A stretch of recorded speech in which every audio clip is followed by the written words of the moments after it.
আসসালামু আলাইকুম, সবাই কেমন আছেন? আশা করছি সবাই ভালো আছেন। তো আল্লাহর রহমতে আমি আলহামদুলিল্লাহ অনেক ভালো আছি। তো আজকের ভিডিওর টাইটেল আর থাম্বনেল দেখে বুঝে গেছেন আজকে হাঁসের বাচ্চার হ্যাচিং নিয়ে কিছু কথা, গুরুত্বপূর্ণ কিছু কথা আপনাদের কাছে শেয়ার করার চেষ্টা করব ইনশাল্লাহ। তো মূল আলোচনায় যাওয়ার আগে আমার মেশিনের বাচ্চাগুলো দেখাই। তো আলহামদুলিল্লাহ বাচ্চাগুলো দেখছেন, মাশাআল্লাহ। মানে ডিমগুলো ছিল বড় বড়, সেই জন্য বাচ্চা অনেক হেলদি। দেখেন এরকম বাচ্চা প্রায় রাজহাঁসের বাচ্চার সমানই প্রায় হয়ে গেছে। অনেক মানে অনেক ওজন হয়েছে, অনেক বড়, যেটা আমরা গ্রামের ভাষায় বলি বোলা বোলা হয়েছে। তো আলহামদুলিল্লাহ, যাই হোক, তো এখন মূল আলোচনায় আসা যাক। এই যে আমি ডিম দিয়েছি, এই দেখেন একটা ডিম আমি হাতে নিয়ে দেখাই। এই যে ডিমটা, এই ডিমটা 2 দিন ধরে ভাঙছে, মানে ঠোঁট দিয়ে হালকা ফাটছে। তো আর বের হয় না।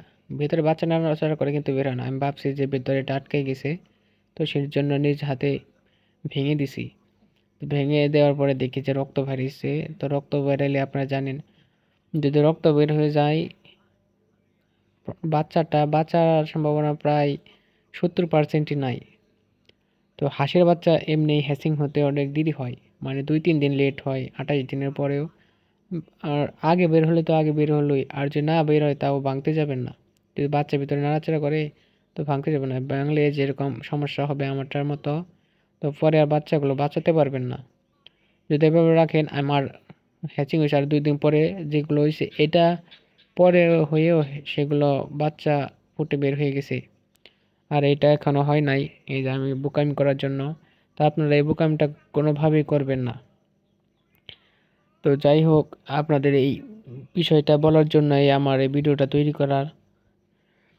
তো ভিডিওটা দেখে যদি ভালো লাগে একটা লাইক কমেন্ট শেয়ার করে দিন। তো আমি আপনাদেরকে আমার ইনকিউবেটরের বাচ্চাগুলো দেখাই। মানে বাচ্চাগুলো যেগুলো সুস্থভাবে বের হয়েছে ওগুলো মাশাল্লাহ এত ভালো হয়েছে যে এগুলো বলে বোঝার মতো না। তো এই যে দেখেন বাচ্চা, এটা ক্লিপটা হচ্ছে পরের, তো সমস্যা নাই। আপনাদেরকে দেখাই যে বাচ্চাগুলো বোর্ডিংয়ে দিয়েছি। তো আমার আগে 4টা বাচ্চা ছিল, ওই ডিমগুলো ছোট ছোট, প্রথম হাঁসের সেই জন্য ছোট। তো পরে 16টা দিয়েছিলাম, 16টার দিকে 12টা টিকছে, মানে 12টা 20 ডিম ছিল সেই জন্য টিকছে। এই যে যেগুলো বড় বড় দেখেন, মানে গোল গোল, একটু স্বাস্থ্যবান, তো এগুলো হচ্ছে যে আজকেই ভরছে। আর এই যে চিকন যেগুলো, এগুলো 4টা, এগুলো আগের 3 দিন আগের। এগুলো এতটা স্ট্রং না, এগুলো চিকন চিকন, বেশি ওজন না। কিন্তু পরে যেগুলো হয়েছে মার্শাল্লাহ, এত সুন্দর বাচ্চা, এত দেখেন, এত স্বাস্থ্যবান, দেখে ভালোই লাগতেছে। ভালো সুস্থ স্বাভাবিক বাচ্চা, অনেক বড় হয়েছে।